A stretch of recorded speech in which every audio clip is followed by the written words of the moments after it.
আমার বাবুল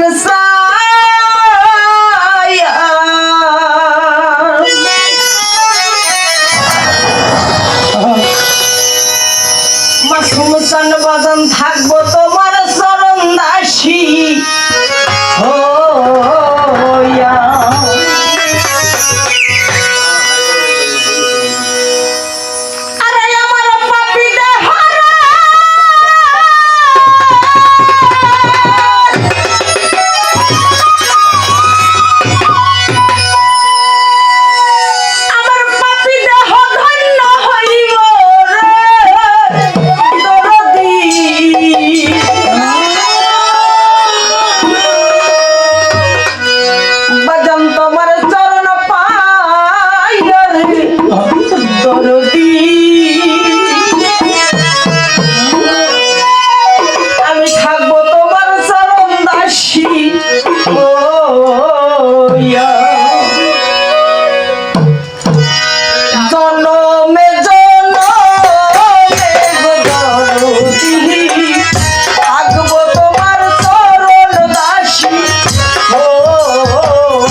আমি জন্মের জন্মের তরদি থাকবো তোমার চরণ দাসী হইয়া। আমার এই পাখি দেহ ধন্য হইব তোমার পরশ পাইয়া। আমি থাকবো তোমার চরণ দাসী হইয়া। ও বাজান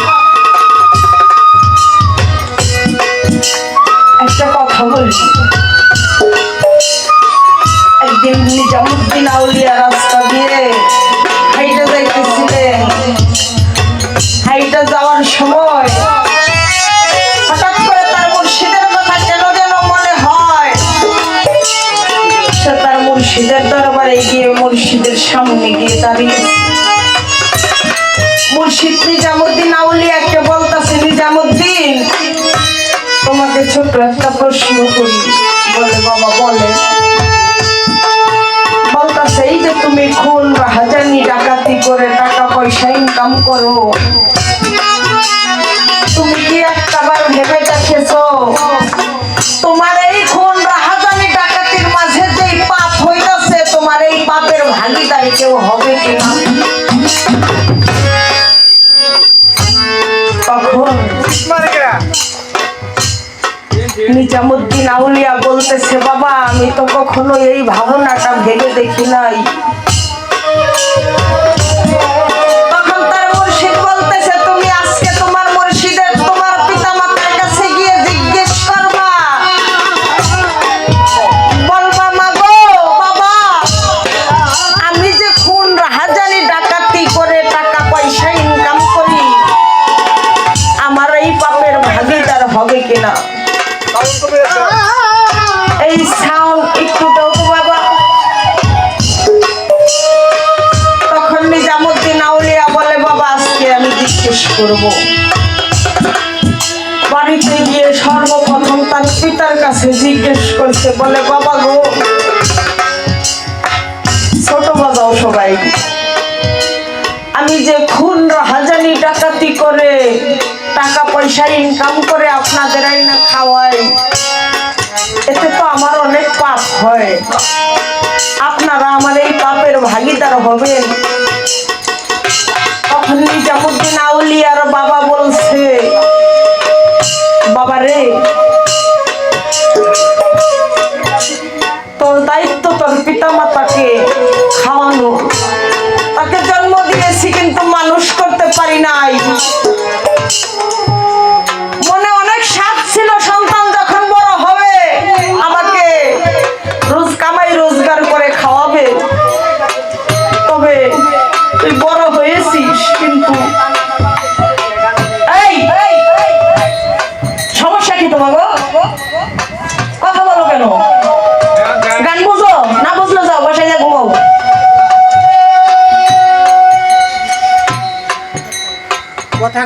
তখন তার বাবা বলছে, তুমি পাপ করে টাকা কামাই করো না, কিভাবে টাকা কামাই করো সেটা দেখার দায়িত্ব আমার না।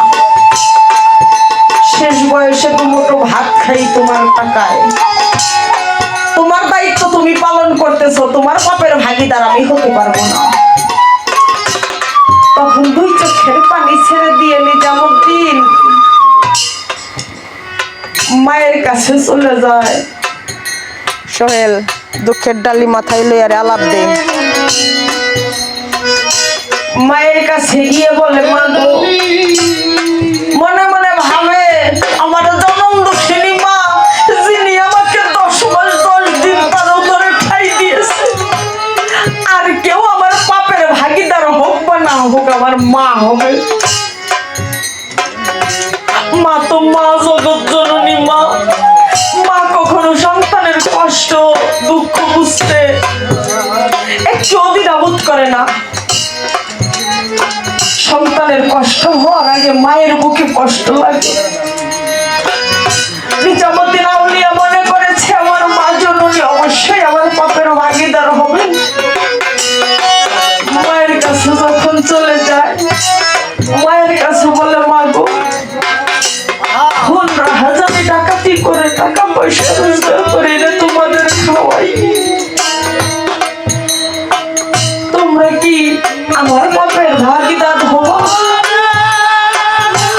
তখন তার মা জননী বলে, বাবা রে, তোকে আমার এই উদরে ঠাই দিয়েছি, 10 মাস 10 দিন পর কত প্রসব বেদনা যন্ত্রণা সহ্য করে পৃথিবীর মুখ দেখাইছি, আমার গায়ের রক্ত বুকের সুধা পান করে তোকে আমি এত বড় করেছি। তুমি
আমার কোন তাহিয়া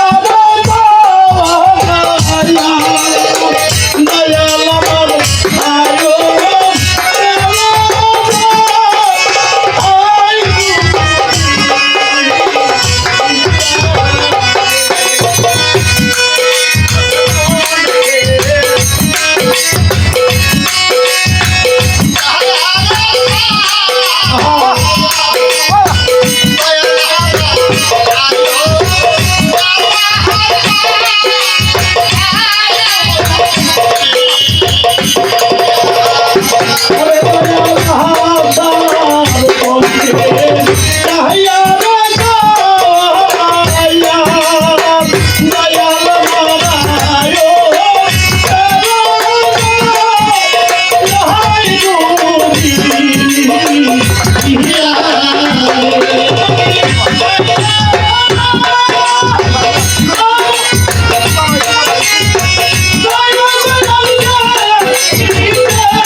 এই কথা বলার পর দুই চোখের পানি ছেড়ে দিয়ে চলে যায় তার স্ত্রীর কাছে।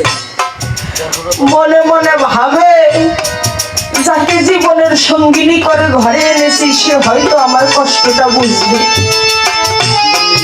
স্ত্রীকে গিয়ে জিজ্ঞেস করে, আমি পাপ পথে টাকা কামাই করে তোমাদের এনে খাওয়াই, তোমরা কি আমার পাপের ভাগিদার হইবা?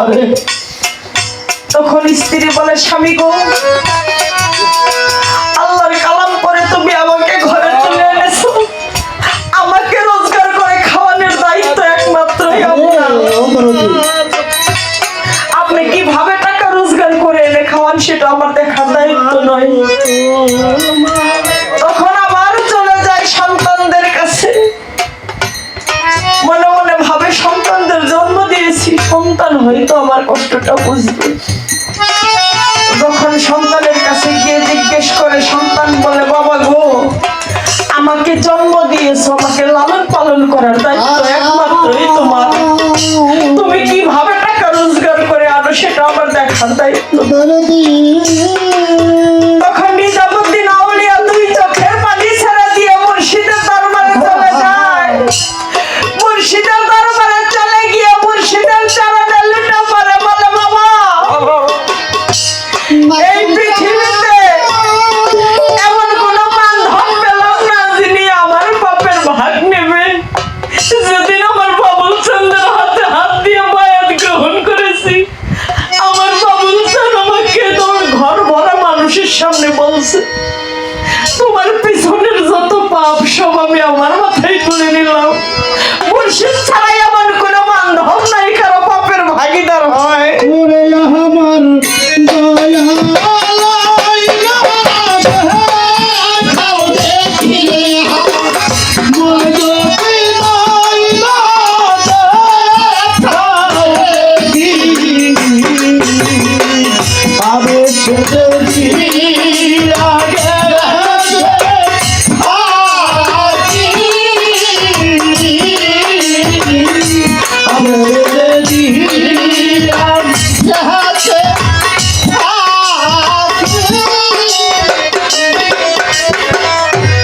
তখন তার মুর্শিদ তাকে বলে, তোর পাপ মোচন হতে পারে একটি কাজ করলে। ওই বাগানে গিয়ে দেখবি একটা গাছ মরে পড়ে আছে, ওই গাছের নিচে বসে বসে তুই সাধন করবি। তোর ওই সাধনার পর যদি দেখো তোর ওই মরা গাছে ফুল ফুটে গেছে, তাহলে তোর পাপ মোচন হয়ে যাবে।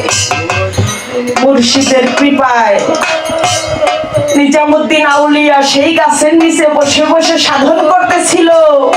তখন তিনি 100টা খুন করেছিল।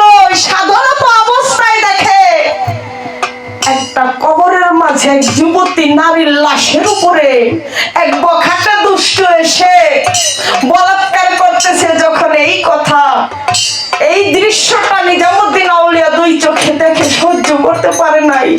তার ধ্যান ভেঙে সাধন ছেড়ে চলে গিয়া বলে, জীবনে 100টা খুন করেছি, আর একটা খুন না হয় করবো আমি। তখন গিয়ে ওই লোকটাকে খুন করে। যেই লোকটার লাশের সাথে জিনা করেছে সেই লোকটাকে খুন করার পর আবার সেই গাছের গোড়ায় এসে বসে বসে গা উপরের দিকে তাকিয়ে দেখে সেই মরা গাছে ফুল ফুটে গেছে। বাবা, তার মুর্শিদের কৃপায় সেই মরা গাছে ফুল ফুটে গেছে। তো মুর্শিদের দয়া যার উপরে হয় তার সাধনা লাগে না বাবা, আর মরা গাছে এমনিতেই ফুল ফুটে যায়।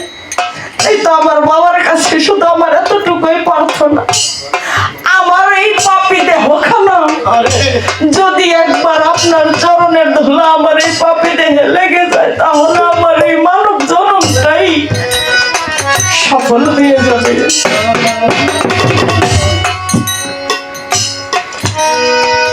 আপনার পাইরবি করে যেন আমি আমার এই জীবনটাকে আপনার চরণে বিলীন করে দিতে পারি, শুধু আপনার কাছে আমার এতটুকুই প্রার্থনা। তাই তো সাধক গানের মাঝে বলেছে,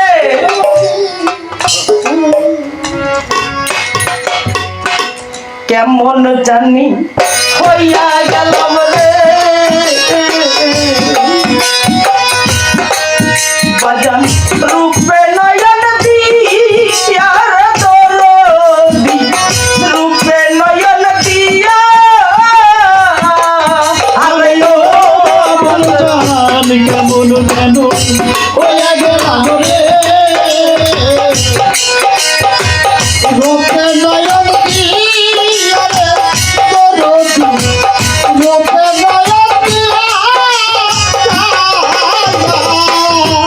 ও আমি কেমন জানি হইয়া গেলাম রে ও বাজান রূপে নয়ন দিয়া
গো বান্ধব তুমি রে মনোবিকারী ওয়া তো মায়া রে দয়াল পাহাড় ওয়া তো লুকায়া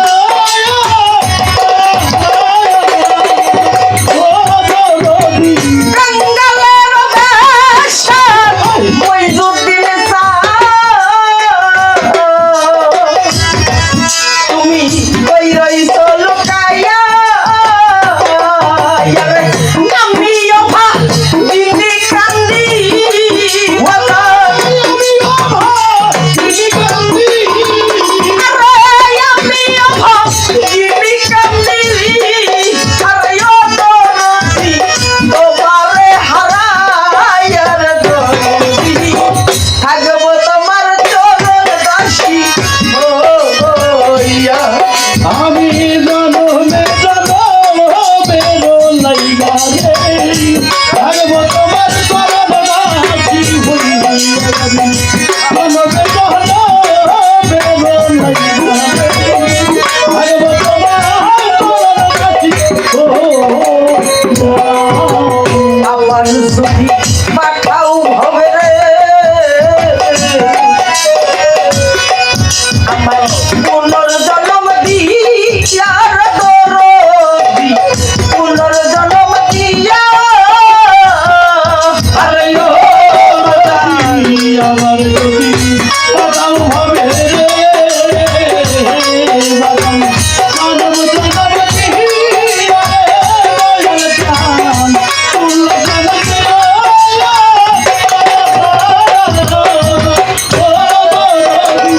আমার যদি পাঠাও হবে রে এই আমার পুনর্জন্ম দিয়া বাউল কাঁধে মেরি এই মিনতি বাউল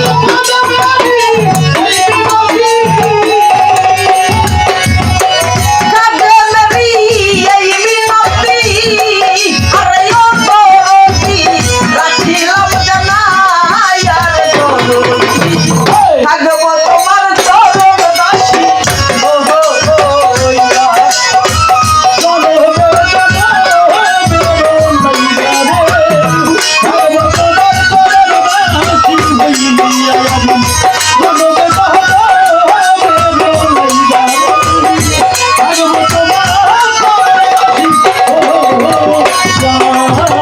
চরণ সারা কইর নাজি চরণ ছাড়া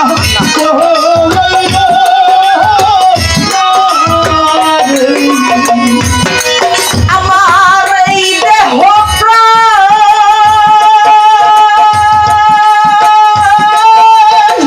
তাইবার কালে বান্ধ আমার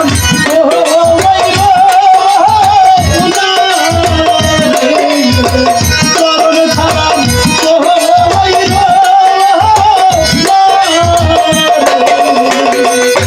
আমি শত জনমে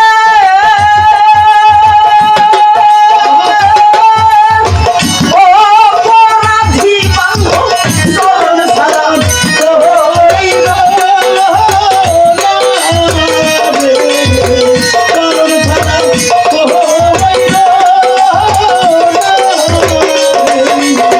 থাকবো তোমার চরণ দাসী ও